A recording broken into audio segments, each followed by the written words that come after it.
Cada cosa se esfuerza, en cuanto está en ella, por perseverar en su ser. Baruch Spinoza. Ética demostrada según el orden geométrico. Parte tercera, proposición 6.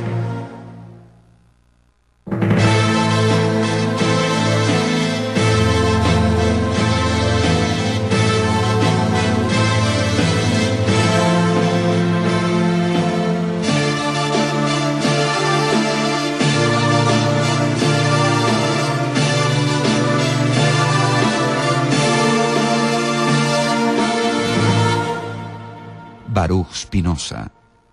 Spinoza, bueno, nace en el año 1632 en la ciudad de Ámsterdam y bueno, nace en el seno de una familia judía, permanece en Portugal hasta fines del siglo XVI, donde nuevamente la corona toma una política muy digamos, sangrienta con el pueblo judío,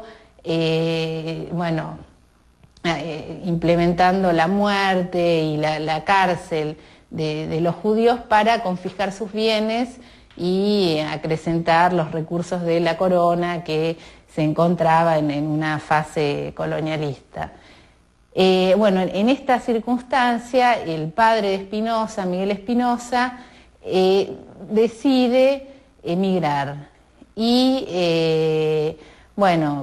pasa primero por Nantes, una ciudad francesa, y luego se radica en Ámsterdam. La familia de él, podríamos decir que mantuvieron la tradición judía, la práctica religiosa, sus costumbres, pero debieron salir perseguidos o exiliados como tantos otros.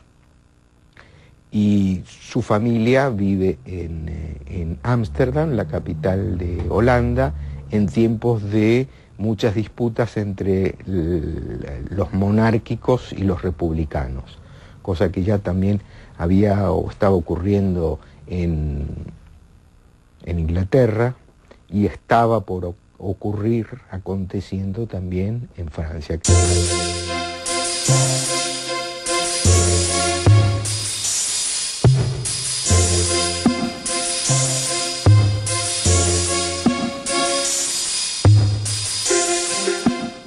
Baruch Spinoza, también conocido como Benedicto Spinoza, perteneció a una familia que ocupaba una buena posición en la comunidad judía de Ámsterdam.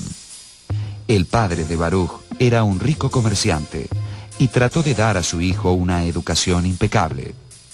Con el tiempo, el joven colaboró con las actividades comerciales familiares, pero sus intereses eran otros. Su padre empezó a pensar en él como en un futuro rabino. Comienza teniendo una educación, digamos, religiosa en la comunidad, en la escuela de la comunidad judía, y se dedica a estudiar, por ejemplo, el Antiguo Testamento, a estudiar hebreo, para conocer y leer las Sagradas Escrituras. Entonces es sobre todo una educación religiosa la que él comienza a tener, que de alguna manera influye en su pensamiento porque tiene por centro a Dios. Y la idea fundamental de toda su filosofía parte de la idea de Dios y de entender qué cualidades y atributos surgen de esa idea de Dios, ¿no? Así que ya desde el principio, de sus primeros tiempos, la educación que recibe Spinoza es una educación religiosa, que de alguna manera le enseña o lo lleva a poner a Dios como centro de todos sus pensamientos, ¿no? Lo que va advirtiendo Spinoza es que la práctica religiosa, las formas institucionales de la religión judía y otras también, le parecían como reñidas con el espíritu mismo de la religión y básicamente el pensamiento judío. De eso parte desde allí hasta llegar a una revisión y una reformulación de la misma idea de Dios. Allí es donde aparecen una de las características verdaderamente escandalosas de su pensamiento. Además de familiarizarse con la lectura del Antiguo Testamento y el Talmud, y con las especulaciones de la Kabbalah, los intereses intelectuales del joven Spinoza se orientaron hacia las matemáticas, la filosofía y los idiomas. Su abierta inteligencia lo llevó a cuestionar los puntos de vista ortodoxos para la interpretación de la Escritura, y en 1656, cuando solamente tenía 24 años, fue solemnemente excomulgado.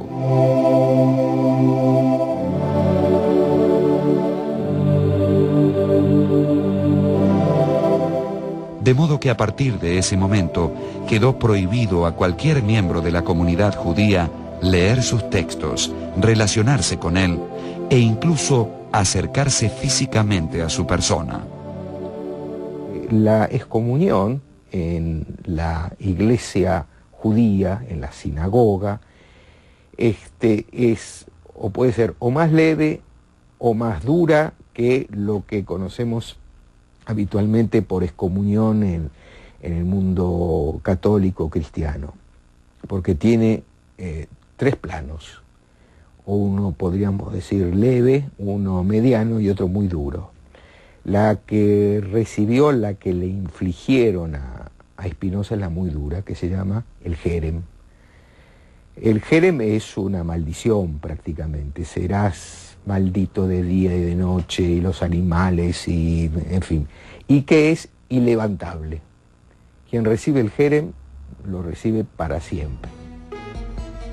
Los motivos de la dura condena aplicada a Spinoza hay que buscarlos en sus primeros escritos filosóficos.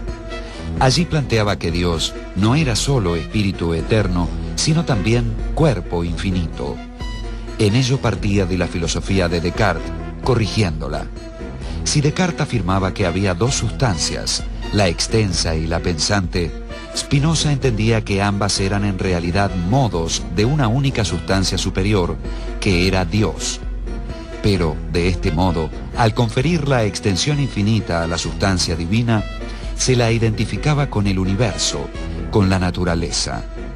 Para los rabinos, esto era simple panteísmo. Entonces, si en lugar de postular un Dios, tal como lo postuló la religión judeo-cristiana, nosotros postulamos un Dios que sea a la vez sustancia y que a la vez se identifique con la totalidad de la naturaleza, entonces no vamos a caer en ese orden de inconsistencia lógica. ¿Por qué? Porque justamente Dios va a ser absolutamente infinito. ¿Por qué? Porque va justamente a comprender dentro de sí la totalidad de lo real. Y además, Dios va a ser absolutamente perfecto. ¿Por qué? Porque justamente no queda nada fuera de sí, ninguna perfección posible o resto de realidad queda fuera de Dios como entidad. Obviamente, Spinoza iba a ser acusado de panteísmo, pero hay que tomar en cuenta que el panteísmo de Spinoza no es un panteísmo al modo místico o al modo en que muchas veces intentó comprendérselo o incluso reprochárselo. El Dios de Spinoza es un Dios que contiene en sí mismo la totalidad de lo real y es una especie como de entidad lógica de la cual se va derivando justamente lo real. Dios existe pero no es trascendente. ¿Qué es si no es trascendente? Es inmanente a la realidad misma. Por lo tanto, una relación entre personas es una relación en donde la actividad de Dios está presente, porque no nos trasciende. Quiere decir que las relaciones que vinculan a los seres y las cosas entre sí, por allí está circulando la idea de Dios. No es ninguna figura eminente, ninguna entidad moral, ningún ser todopoderoso, sino que lo todopoderoso es la naturaleza misma. Spinoza dice que concebir a un Dios que no es extenso es quitarle una de sus perfecciones. Entonces, un Dios absolutamente infinito no solamente tiene que incluir el pensamiento, sino que además tiene que incluir la extensión. Ahora bien, ¿qué es esta extensión? Este atributo, que es la extensión, en realidad está conformado por la totalidad infinita de los cuerpos. Esto es por el aspecto que presenta la totalidad de los cuerpos, constituyendo al universo. Ahora, ¿qué pasa? Esta totalidad de los cuerpos, en realidad, es una especie de sistema cerrado. Hoy en día podríamos decir, y este es un anticipo realmente revelador de Spinoza, que el sistema de la extensión es un sistema de energía. ¿Por qué?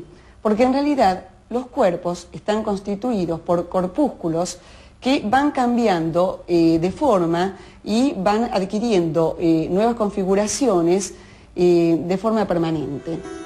Spinoza afirmó también que era imposible demostrar la inmortalidad del alma y que la Biblia debía ser libremente interpretada, sin prestar atención a la exégesis oficial. La hostilidad hacia Spinoza no cesó con la excomunión y hasta se llegó a atentar contra su vida. Como consecuencia de ese intento de asesinato, fue a residir a un pueblito cerca de Leiden y 3 años más tarde a los alrededores de La Haya. Trató de llevar una vida discreta, reservada y dedicada al estudio y la escritura. Se le conoce un único intento de formar una familia que no prosperó porque el padre de la novia impuso la condición de que Spinoza abrazara el cristianismo. Toda su obra filosófica y todo el desarrollo de su profesión y de su pensamiento lo hace apartado y de alguna manera rechazado por el mundo, religioso y el mundo incluso filosófico. Es muy interesante ver cómo las reacciones que suscita Spinoza, reacciones muy fuertes, de rechazo y de aceptación. O sea, por ejemplo, algunos han llegado a decir que de todos los hombres que el diablo había utilizado para destruir la obra de Dios, Spinoza era el peor de todos. Incluso algunos lo acusaban que como en realidad se dedicaba a escribir y a trabajar de noche, lo hacía porque se ocupaba de obras de las tinieblas.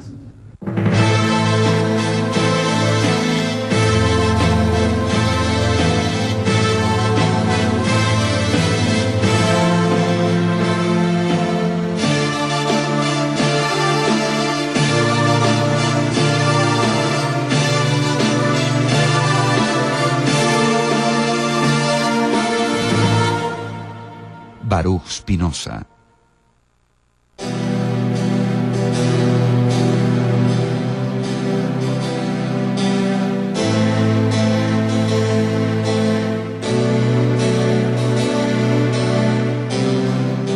En 1673 se le ofreció una cátedra de filosofía en la Universidad de Heidelberg, pero la rehusó para mantener su independencia y aislamiento. Solo 2 obras fueron publicadas por Spinoza durante su vida: Los principios de la filosofía de Descartes y el Tratado teológico político, aparecido anónimamente en 1670.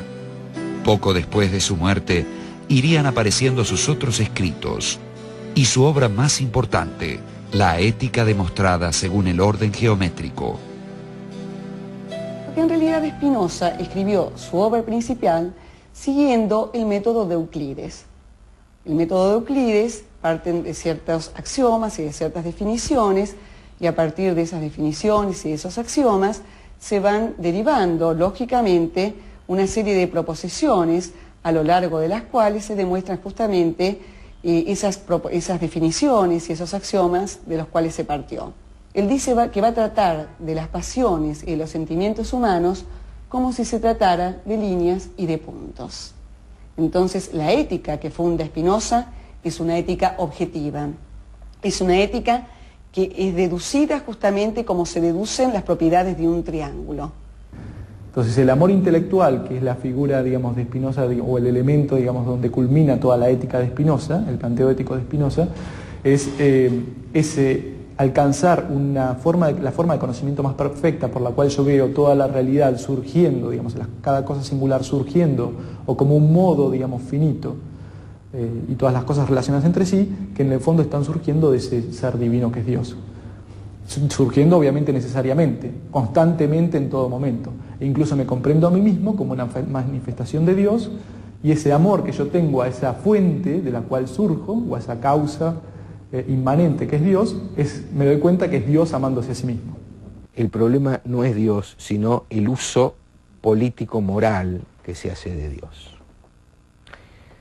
Este es un tema tal vez el más escandaloso, en donde a partir de ello él dice toda moral que construye qué es el bien y qué es el mal es un aparato de sometimiento y obediencia. De ahí que su libro principal, La ética, sea el texto más escandaloso, donde dice son las relaciones entre las cosas y entre los hombres las que establecen lo bueno y lo malo. No existe el bien y el mal, sino lo bueno y lo malo. ¿Qué es lo bueno? Aquello que, no siendo yo mismo, me afecta y me produce sentimientos de alegría. Me compone. Aquella otra cosa que el término que utiliza son encuentros, que se generan encuentros y composiciones. Lo que genera desencuentros y descomposiciones en las afecciones entre los seres y las cosas son las pasiones tristes. Spinoza, tanto en la ética como en su tratado político,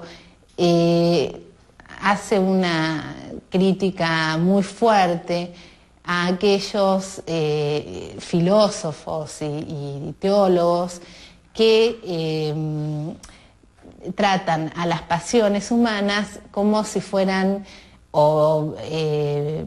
pecados o vicios de una recta razón. Y lo que va a marcar Spinoza es que las pasiones son constitutivas de la naturaleza humana, que son tan naturales como las acciones. Y bueno, que solo sobre el reconocimiento de este carácter pasional, ineludible en todo hombre, es que efectivamente se va a poder acceder al conocimiento. La filosofía de Spinoza parece priorizar el aspecto lógico, formal o arquitectónico del sistema, su orden geométrico. Sin embargo, le da gran importancia a aspectos tan poco formales como el cuerpo, las pasiones, los afectos y ese deseo o impulso que recibe el nombre de conato.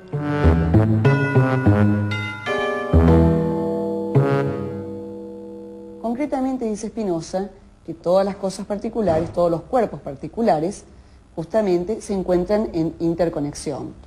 Cada cuerpo es una entidad autónoma, relativamente autónoma. ¿Por qué? Porque cada cuerpo está animado por lo que Spinoza llama el conato. El conato es una tendencia de la cosa a permanecer o a mantenerse en la existencia. De alguna manera, el conato es la esencia de toda cosa singular. Es decir, según Spinoza, todas las cosas singulares, incluidos los hombres, tenemos o poseemos un conato. Este conato, que años después, por ejemplo, se llamaría instinto de vida, o incluso en Freud, libido, es decir, esto que nos lleva a permanecer en la existencia. El conatus, para definirlo con precisión, quiere decir que cada cosa, en cuanto puede, persevera en su ser. Es decir, para decirlo más fácilmente todavía, cada cosa, en la medida en que dependa de sí misma, quiere seguir siendo. En la medida en que no haya circunstancias exteriores que le impidan ser, cada cosa persevera en ser. Los conatos también, además, se pueden unir entre sí para justamente constituir nuevos organismos o nuevas relaciones. Es más, va a decir Spinoza que si nosotros vamos subsumiendo los cuerpos, uniéndolos entre sí, entonces vamos a encontrar que, bueno, por ejemplo, en esta habitación estamos acá reunidos, entonces nosotros a su vez somos un cuerpo. A su vez, dentro de esta ciudad conformamos una multitud de individuos, entre todos conformamos otro cuerpo. Y así, si nosotros vamos ascendiendo en la multitud de los cuerpos, llegamos justamente a la faz total del universo, es decir, a la configuración de todos los cuerpos. Existe el individuo, pero el individuo es la colectividad. Entre lo colectivo y lo individual no hay ninguna separación. Entre lo político y lo social tampoco hay una separación. Lo político es una forma de desagregar lo social en donde unos hacen obedecer a los otros. Para Spinoza, lo social debe pensarse como un encuentro que potencia el conato de los individuos. En vez de sostener, como el filósofo inglés Thomas Hobbes, que el hombre es el lobo del hombre, Spinoza entiende que cada hombre completa a los otros y es completado por ellos. Una comunidad es un individuo colectivo que potencia las posibilidades y los derechos de sus miembros. En Spinoza, a diferencia de las teorías contractualistas, en ningún momento hay contrato ni hay cesión del derecho natural. Él parte también de la idea de que en el estado de naturaleza el hombre cuenta con su derecho natural, pero justamente al estar enfrentado con los otros hombres, su cognatus está totalmente debilitado por una cuestión de utilidad y para poder perseverar en la existencia, el hombre, desde la teoría spinoziana, reconoce que lo más útil para un hombre es otro hombre. Y así es como se constituye un cuerpo político. El conato, el apetito y el deseo son tres nombres que tienen un único referente, es decir, los tres designan una única entidad. Ahora, ¿qué es este conato? Este conato o este deseo es justamente uno de los nombres que recibe la esencia de todo lo existente. Según Spinoza, nosotros somos conato, nosotros somos deseo.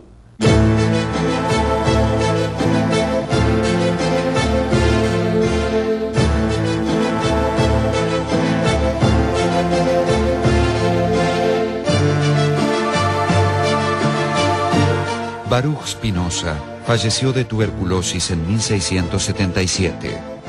Solo tenía 44 años de edad.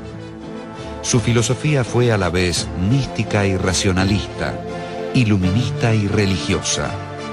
Ha influido a Georg Wilhelm Friedrich Hegel, a Sigmund Freud, a Gilles Deleuze y a muchos otros pensadores.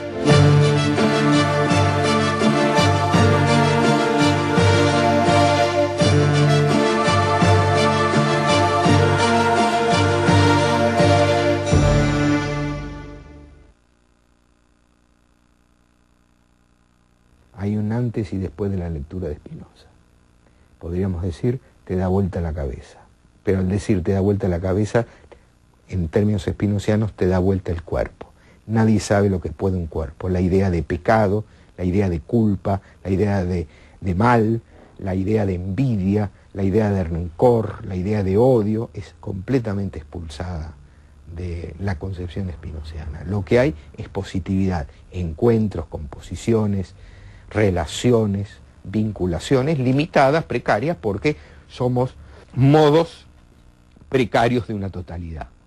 Si bien Spinoza era un filósofo del siglo XVII, su obra no deja de aportarnos una serie de caminos para interpretar la política, y bueno, para pensar la realidad. La filosofía tiene eso que de algún modo siempre nace en una época, en un contexto determinado, una situación política, económica determinada, desde la cual el filósofo habla.